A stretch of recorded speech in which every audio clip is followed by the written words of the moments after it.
Good evening. Today was Asara B'Teves, and I hope everyone had a basic fast that they had no struggling to pull through the day. There's been a terrible cold here in New York, and many people are sick from the cold, myself included. So I apologize. I usually do this year. I've tried, at least in the last 4 or 5 months, to do it, that by Motzoi Shabbos you have available the shir for that upcoming Shabbos Parsha, but I just didn't have the strength to do it. But we're going to try and put our right foot forward and begin with Parshas Vayechi, as I traditionally say to you, when it comes to the last Sedra of the Sefer, which Sefer Bereshis begins with Bereshis, Noach, Lech Lecha Vayerech HaYisor, and goes through, comes to Vayechi, and in unison, we stand up and say, Chazak, Chazak, V'nis Chazek, and that strength exuded and expressed by Klal Yisrael should go into the hearts of each and every one and uplift and elevate the entire tzibur to greater and higher heights. Now, last week I had mentioned to you the story of Esav coming by the burial of his brother Yaakov and protesting that he was the 8th to be buried there. And they told him that you sold it, and we even have the shtar, and they dispatched Naphtali to run back to Mitzrayim to get the copy of the actual deed of sale, the contract of sale.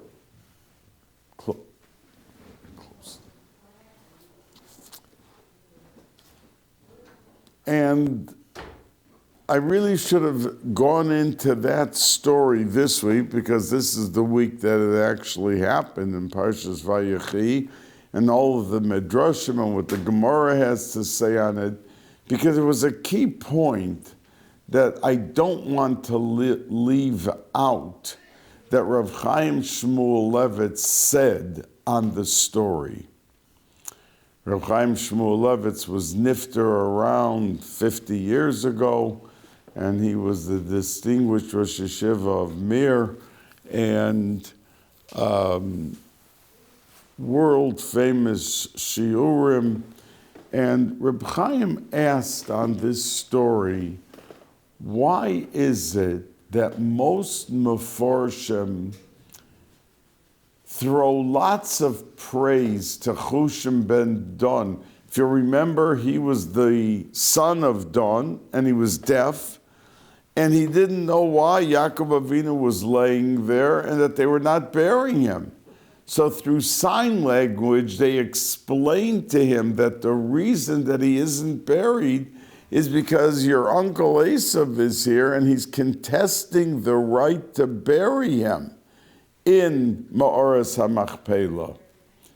And when he got done hearing what actually the delay was, he took a club and off went Esav's head and rolled into the Ma'oras HaMachpelah,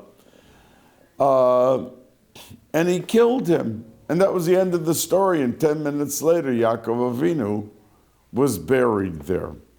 Now we remember that the reason that Yitzchak Avinu was so interested in giving the brachas to Esav, Yitzchak was not a fool, and when Esav married, they were both sitting home, Yitzchak and Rivka, crying, and there was bitterness, and the smoke of the avodah zarah of these wives was plentiful. So why was Yitzchak so? He knew that Yaakov Ishtam Yoshev Oholim, that he was sitting and learning and doing every kiyam mitzvah that a person could want to do. So what was he pushing for Esav so much? But the answer is, as the Kamarna Rebbe explains in depth, that if Esav would have gotten those brachas, he would have been Mashiach. Because his shoyrish neshama was bigger and deeper and higher than that of Yaakov. So he was still hoping to pull him into the realm of greatness. And he was destined to be buried, lechatchila, in Ma'oras HaMachpelah. But he never took that extra step to be able to refine and define his life's mission of Ruchnius. So he ended up, his head, in Ma'oras HaMachpelah, as it was originally destined to be, but not as complete burial that Yaakov got the actual place together opposite Leah.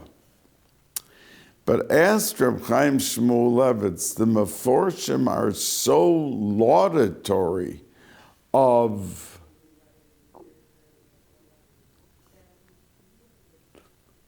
were so laudatory and so praiseworthy of the fact that Chushan, because there was a big debate. Who was right? Did Chushan do the right thing? Did he take the law into his own hands and on the spot he solved? Or were the Shivtei Kah doing the right thing to teach their families that we don't just act, we want to show proof of our right and of the distinction of the truthfulness of position, and wait for Naphtali to come running back. The Medrash says that Naphtali was such a fast runner that there was no animal in the world that could run as fast as Naphtali. And Reb Chaim Shmulevitz, Zechrona Levracha, came to clarify why is it that so many of the Meforshim took the side of Chushim, that he did the right thing and did not wait for Naphtali to come back with the deed. Excuse me. So Reb Chaim explained basically that Chushim, because he was deaf and dumb, he didn't hear anything of the conversations. And conversations could sometimes deviate, delay, and cause a derailing of the issue at hand. It's like a lot of times there's something that comes up in a shul or in a community, and they say, you know what, the issue is so important, let's appoint a committee. Or there can be a group of women putting on a party for a yosoima, for an orphan who has to get married, and they get hung up on whether should it be the color scheme green and yellow, or should it be this way or that way, milchiks or fleishes.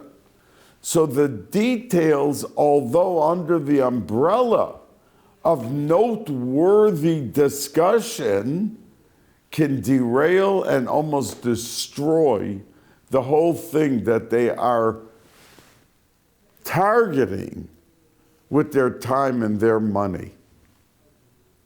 So said Reb Chaim, because Chushim was deaf and dumb, he didn't hear any of the conversation. He went to the essence of the issue, that we are here to bury our father and grandfather. And he wasn't dissuaded that we have to do this and we have to wait for that. He went right to the issue, and says Reb Chaim that is the reason why the Meforshim who discuss this take the side of Chushim, because he was not derailed. He heard that what was going on. That second, he said, my grandfather is not going to lie in a state of bizoyon and disgrace, but we're going to have him buried. He's the obstacle, I'm getting rid of him. Which is a very loud and clear message to each and every one of us. We start off with ambitions and interests for the klal, for our families, for ourselves, and somebody gets into a discussion, yeah, but what about this? And what about that? And suddenly the importance of everyone moving forward with what the goal is, and to focus on that, they get a delay of a day, of a week, of a month, and it waters down the desired results. Now, at the very beginning of the Sedra, Yaakov Avinu was lying there, and by the way, the name of the Sedra is Vayechi, and he lived, and that's the last thing that we would really choose to name the Sedra, because the whole Sedra is talking about the patira, the demise of Yaakov Avinu and Yosef at the end of the Sedra. So it's anything but life. But the answer is that the efforts of people, if they lived a worthy life, they made some difference that was etched into the essence of time and material and action of that city, that it could never be lost. And that was Yaakov Avinu. He came to Mitzrayim. There was no more fast, no more years of meager famine. There was only 2 years. And when he came, that wiped out the last 5. Till his body was taken out of Mitzrayim back to Eretz Yisrael, and then the last 5 years came and kicked in of the famine. But the Nile was almost dried up. He got there. Immediately it rose to the desired levels of what was so required for the irrigation and the position of the Nile for the people of Egypt and for the entire land. So, Vayechi, it's the right title, because, and he lived, and he caused life, and he increased value of life and quality of life. And as I've quoted to you, the Zohar Kodesh says that when his Ruach HaKodesh came back, he saw that his son accomplished a world of good in retrieving and returning those chunks of Kedusha, 82 of them. But the remaining big chalokim, 202, up till 288, Yaakov Avinu said, our mission's not done. I've got to go down to Mitzrayim and finish the job. Says the Zohar Kodesh, Vayechi Yaakov Beretz Mitzrayim. He brought and retrieved and revived all of those extra 86 that had to be captured from the bad side of the fence and elevated to the heights of its source and roots on the good side of the fence. And that says, why it says, Vayechi Yaakov be'eretz Mitzrayim. Yaakov brought to life in Eretz Mitzrayim what he had to bring. So the point being that we have to recognize the importance of time given to us and the mission in life, and use every aspect of every item that comes our way to achieve that goal. Now the pasuk says right away in the beginning, Vayehi Yemei Yaakov Shnei Chayav Arboim Ma'asum Arboim Vasheva Shana, 147 years he lived. And the Meforshim are quick to jump and to say, why does it say Yemei Yaakov, the days of Yaakov? It says right after Shnei Chayav, the years. I mean, when we talk about someone dying, we don't say, well, he lived 83 years and 61 days. We don't talk about the days, we talk about the years. We say this is how old he was. So why do we mention Yemei Yaakov, the days? And as I've said to you, because people come up after their nifter, not with the years. They come up with how did they live each and every day. That means you could have davened with a minyan 351 days, but there were 14 days. No reason. You chose a place to go on vacation that there was no minyan. So if you had no Yehei Shmei Rabbah, no Kedusha, no Kriyas HaTorah, no minyan for Shemona Esrei, because that's where you chose to go. But a Yid has to be concerned about achieving and encasing in that magnificence of structure to be able to show the growth and the development and the positivity of each and every day. And that was Yaakov Avinu. He didn't lose a day. He didn't look just at the years. Yes, we'll tell you the total years. But we want to look at what happened in each and every day. And that's why it says, Yemei Yaakov. And the Bnei Yissaschar once found himself in the marketplace.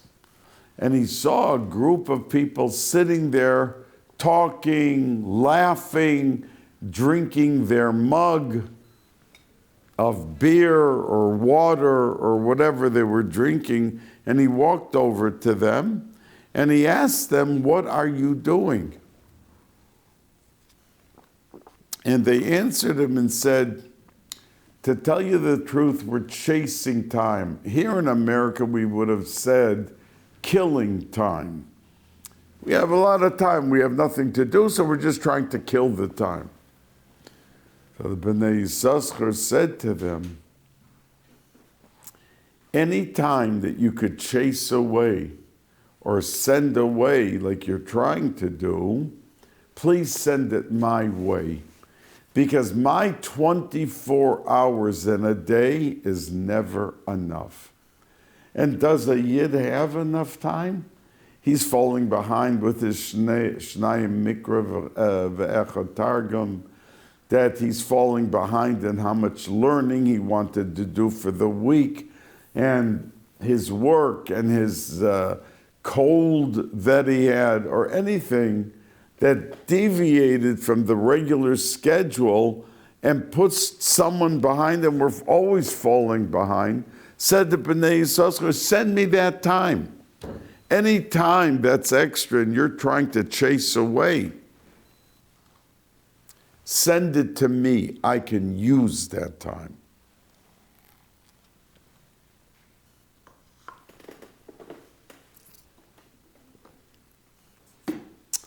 Now,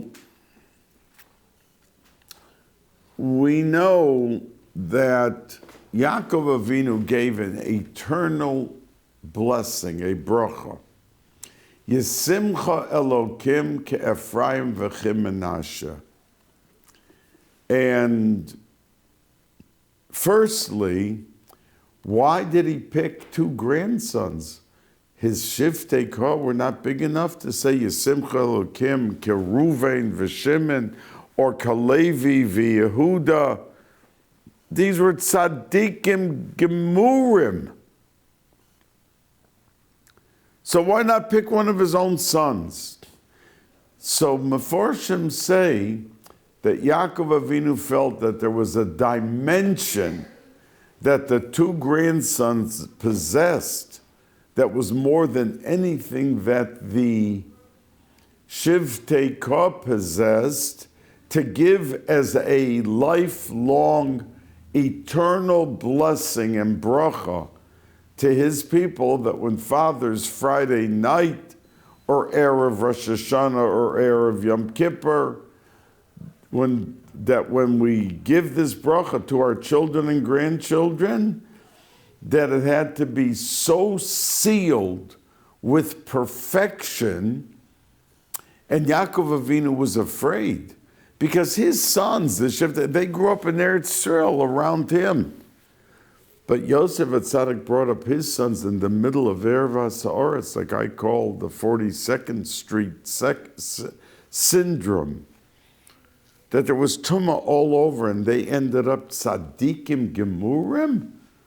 That was the medicine, that was the prevention that the Shivtei Kah had to possess as to go into the Gullus for 2,000 years, till Mashiach would come, and survive it, and still be a Klal Yisrael learning Torah and doing chesed and wearing tefillin and taking a lulav and an esrog and everything else that we do.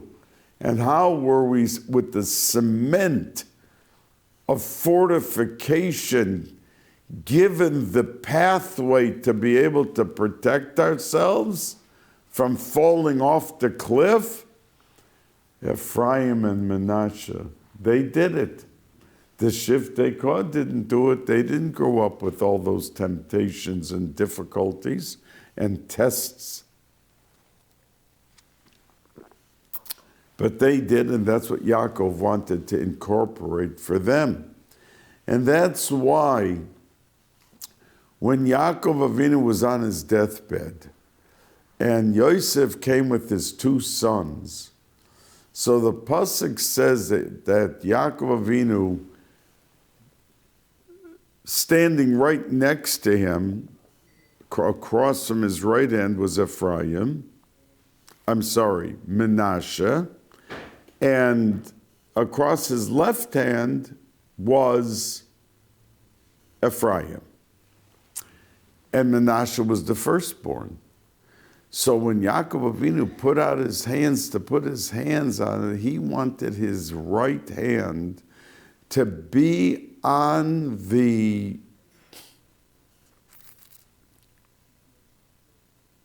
head of Ephraim.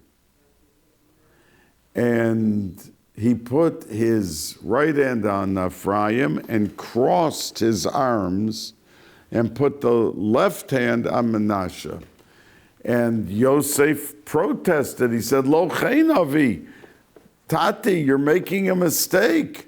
This is the Bechor. Excuse me. And Yaakov Avinu answered and said, Yodati b'ni yodati, I'm very well aware of what I'm doing. That Menashe, your Bechor, will be very great, but not as great as Ephraim. And that's why I'm putting my right hand on the head of Ephraim. We know, and I'm not going to go into a lengthy conversation about it because some of you know already what I'm going to say.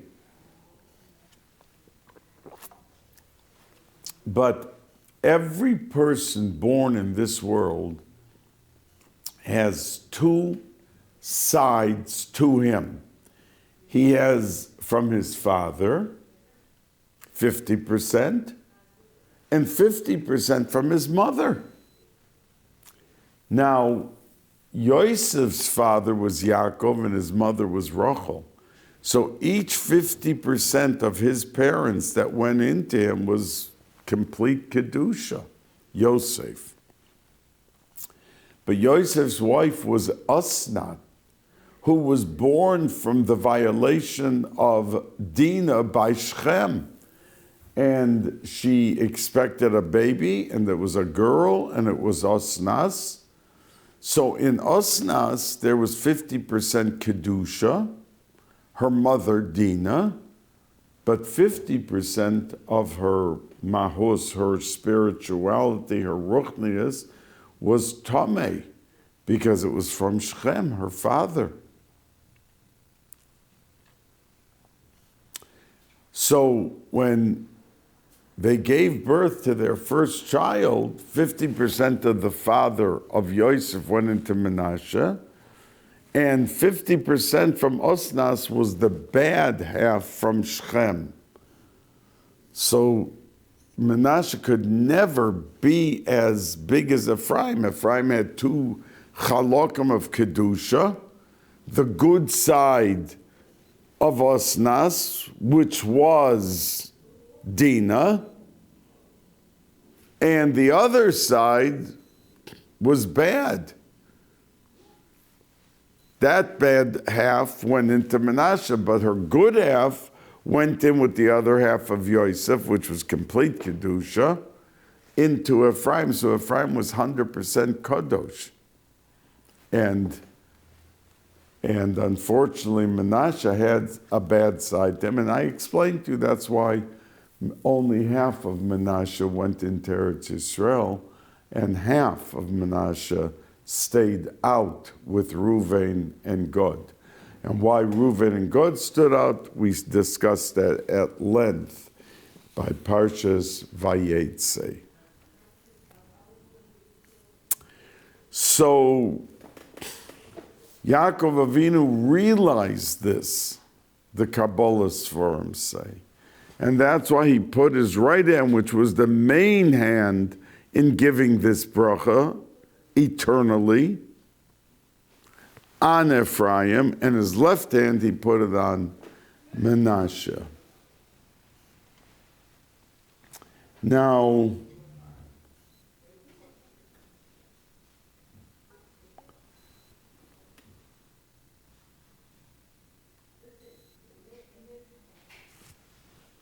the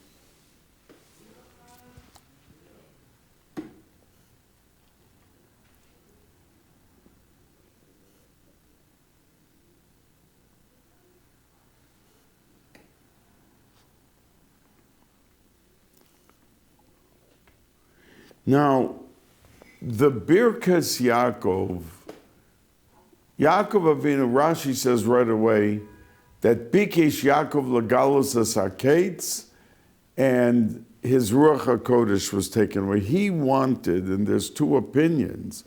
Some say that he wanted to just tell them when Mashiach is coming, the Geula Shlema.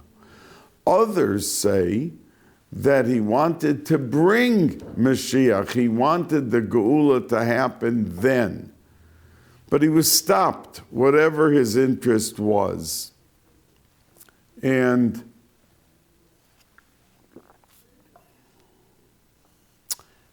he therefore continued with the brachos to each and every one of the Shivtei Kor, and they were different brachos, because we know that the individual talent and ability of each and every Yid differs.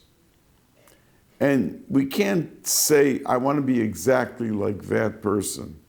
we could want to be like them in terms of emulating and becoming like them, their hasmada, their chesed that they do as role models. Now, about Yehuda, he said, he will be melech, he's going to become the king, and the reason was because he had the strength by Tamar to admit that it was from him, the whole story, in front of 10,000 people, to embarrass himself and to admit that it was indeed from him, and she should not be put to death. A leader who can admit a mistake and publicly put himself down is worthy of his leadership role. People who come and are only interested in covering with rationale, with excuses, with hiding behind the tree, with this reason, with that, that's not leadership. And that's why he was zoicha to become melech. Now, Rashi says that he'll be melech ad ki yavo Shiloh, until Mashiach will come. That means the melech will be melech HaMashiach once he comes, but he won't be forever melech, because Mashiach will step into the role of Malchus for Klal Yisrael after the Geula Shlema. And on that, I want to tell you a story that I may have said to you 3 years ago, or maybe more, that there was Rav Mendel of Vitebsk, who was a Talmud of the Mizritcha Magid, that he and his friend, Reb Avram Kalisker, moved in 1777 to Eretz Yisrael. And they first moved to Tzfas, but after 6 months they left because they were being woken up by the Basko calling from heaven every night, Shuvu Banim Shovavim, Yidden do tshuva. And Reb Mendel used to sleep for an hour every night, but because of the shouting of that Basko, he could not sleep. So he moved down after 6 months to Tveria, where all of those Tanoim, Rabbi Akiva, Rabbi Yehuda, Rabbi Yochanan ben Zakkai, Rabbi Elazar, Reb Hyrcanus, the biggest of the big, lived. And he opened the Bais Medrash, and the Bais Medrash is still standing, and there's a koil that learns there. And if you go down the stairs, you see his house, which was a little one-room apartment. One day brings Rav Zevin in this story that they came running from Yerushalayim, screaming to Reb Mendele, they just blew shofar in Yerushalayim on the Har Abayis, and they said that Mashiach is here. So Reb Mendele stuck his head out of the window of his little room and gave a whiff and said, no, he did not come yet. So the Lubavitcher Rebbitzin asked, why did he have to stick his head out of the window? Just give a whiff and say that I don't smell Mashiach. Is a simon by Reb Mendele in his house was the reach of Mashiach. But to know what was doing in the world at large, he had to stick his head out and give a whiff to tell them definitively that he had not come yet. And that reach we create by the Birchas Yaakov, by the Yisimcha Elokim Ke'Ephraim V'Chemenashe, that every mitzvah that we do with Hiddur, with a propensity for perfection, for tahara, for kedusha, that brings us under the umbrella of a step forward for Mashiach to come. Now, we know that Yaakov Avinu introduced the concept of sickness.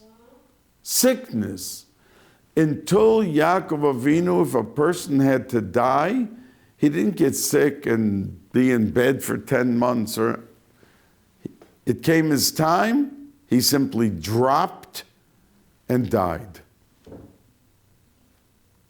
And Yaakov Avinu davened that before a person dies, that he should be given a chance to do tshuva. And he opened up this vista called tshuva, that a person coming back after he spent his 80, 90, 100 years in this world, and he has to report, how much of your mission did you do? How much did you fail on? How much did you misstep? And go through a cheshbon.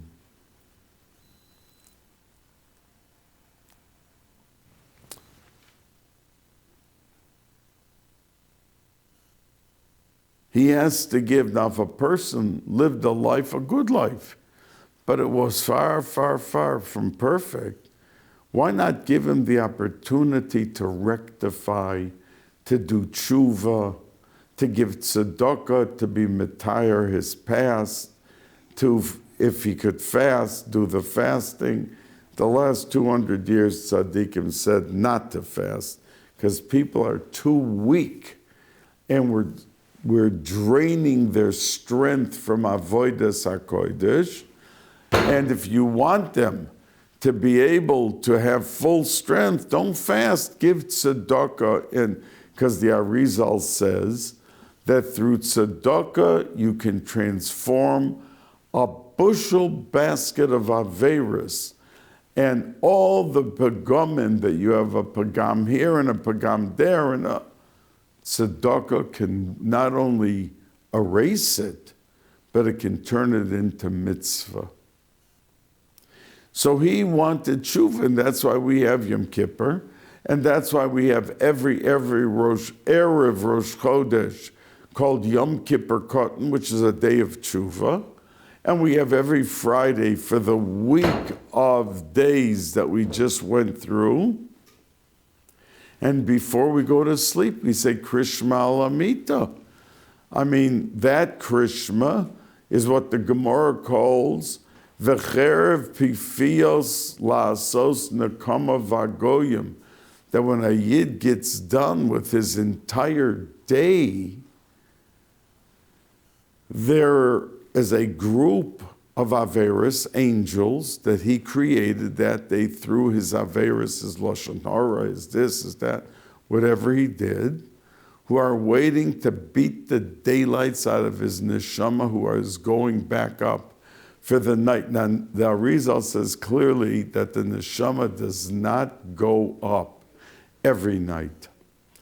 But through the mitzvahs of the day and his krishma at night, he prepares a sword which is double-edged. That's why it says pifios, which means double mouth, two mouths, two edges, to be able to go out the onslaught against all of those evil and wicked averas that were done, and he produced a malach, and he doesn't want that malach to attack him. How does he stop it? It's the krishma that you say at night. It's with that sword that wipes away all those bad malachim. Yaakov Avinu, by giving the opportunity for a person to be sick for a week or two, to lie there that, listen, life isn't forever, think back, do tshuva. You don't have to jump off a bridge. Do tshuva, but mean it and do it sincerely and honestly. And you can come up if something chas v'sholom happens to you, that you may not go back to regular daily life, that you're able to pave the way for smooth sailing for your neshama as it returns to its rightful place. And that, by the way, Meforshim say, I told you I started off with Chushim ben Don, because as the Arizal says, that when a person dies, the goal is to get him buried as quickly as possible. When people say, oh, well, we have two cousins that live in California, so we want to wait for them to be at the funeral, and they delay the funeral a day or two, it's the worst thing that they could do for the neshama. The neshama is in pain, and we have to worry about what's best for the neshama, the person who just died, not the two cousins that could come from California. And because of that, we make a funeral as quickly as possible. In Yerushalayim, they would make even a funeral. They don't want the dead body overnight in Yerushalayim, 12 o'clock at night. And here in America, when they can get a cemetery and they pay extra and they do it to get the workers to be there 11 o'clock at night, because at 5 o'clock they close the gates of the cemetery and they don't want to hear about anything. But they will do everything they can to make the levaya that day for the good of the nifter. The only ones who go up without a challenge and ticket free are the ones who are buried after Chatzos on Friday. The Arizal says that if someone is buried like 2 o'clock Friday afternoon, he should know there's no chibet hakever, which means the Averis meeting the Neshama, beating the daylights out of it for whatever it did. There's no chibet hakever. There's no din v'cheshbon. It goes straight into its resting place. And Yaakov Avinu, indeed, in our Sedra, when it says Vayigva, Vayeyosef el Amav, it doesn't say Vayomas, that he died. So Rashi says, the Gemara, that says Mikan from here, because it does not say the word Vayomas, that indeed Yaakov Avinu never died. Now, does that mean that he's still walking around somewhere? We know he's buried in Moras HaMachpelah. But what means when we say that the person didn't die, they didn't have to go through all that punishment, sources, and rectification before the actual burial. That if it's after Chatzos, and you're not allowed to wait, that means if someone was nifter and ready for burial on Wednesday afternoon, you must bury him immediately. You can't say, well, if I bury him after Chatzos on Friday, I'm going to exempt him from so much trouble, I'll wait the 2 days. Chas v'shalom, but for those who are zoicha, when they die, lo alenu, lo aleichem, that they die Friday morning or Thursday night, and their actual going into the ground happens at least a minute after Chatzos Friday afternoon, he is exempt and has a free ticket straight into the highest of high. And that's the reason, Mefarshim say, that Chushim ben Don sensed this, that I don't want to wait an extra 2 hours or a day for Naphtali to come back. Because every minute that my grandfather is laying here is unfortunately a painful process for him. That's bizoyan. I don't want him in bizoyan. And that's how the Meforshim explained why when he wanted to hurry up the process, he was right. And he took the law into his own hands and he did the right thing. Now there is a pasuk in this week's Sedra, Heyasvu v'agida, Yaakov Avinu said to his children, and the Zohar Kodesh says that Yaakov Avinu grew in Madrega in Mitzrayim higher, higher, higher, that he almost hit Moshe Rabbeinu, the level. But almost, he didn't hit him. And that Moshe Rabbeinu indeed was in the level of Madregas, the highest, the biggest. But Yaakov Avinu, we know of the three Avos, he was the biggest of the three. And that's why he was able to have the Yud Beis Shiftei Kah born to him. But the first thing that Yaakov Avinu said, Heyasu, gather, v'agida, and I will tell you, Eis asher yikra eschem ba'achris hayamim. And let me tell you what's going to happen, and that's what we just spoke, that he wanted to tell them when Mashiach is coming, or to bring Mashiach. But v'nistama mimenu, his Ruach HaKodesh left him, and he couldn't say anything. But there's a taich from one of them, I don't know if it was the Koznitzer Magid or the Apter Rov, who said, Hey Asfu, a play on words, Hey Asfu, you gather, you my 12 sons, gather. V'agida is a lashon of gidul, like when we put the lulav together with the hadassim and the aravos, there has to be igud. That means unity, squeezed together. You can't put the hadassim 3 inches away here and the aravos 4 inches that way.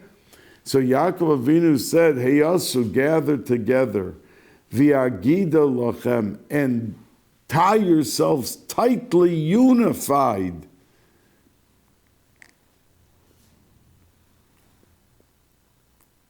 And Eis asher yikra, I will tell you. See, the word yikra means to tell or happen. But what on the play on words is Eis asher yikra, how valuable. Like when we say in Hallel, Ma yokar chazdecha Hashem, that word yokar means valuable. Valuable. And that's what they touched it here. Eis asher yikra, how valuable your being unified and together as a Klal Yisrael will be ba'achris hayamim, before Mashiach comes, when there will be so much splintering with the fascism and the communism and the Marxism and the socialism, all of the isms, humanism, but standing together as a unit of Klal Yisrael and being together as a unified force, that is the secret ingredient of how Klal Yisrael could survive all the years of persecution and difficulty and challenge of daily life, by unity. Because we know even the biggest tzaddik, there are some tzaddikim that could live the level at ruchnias, that they are yoytze kedusha, for instance, without a minyan. That's where tzaddikim,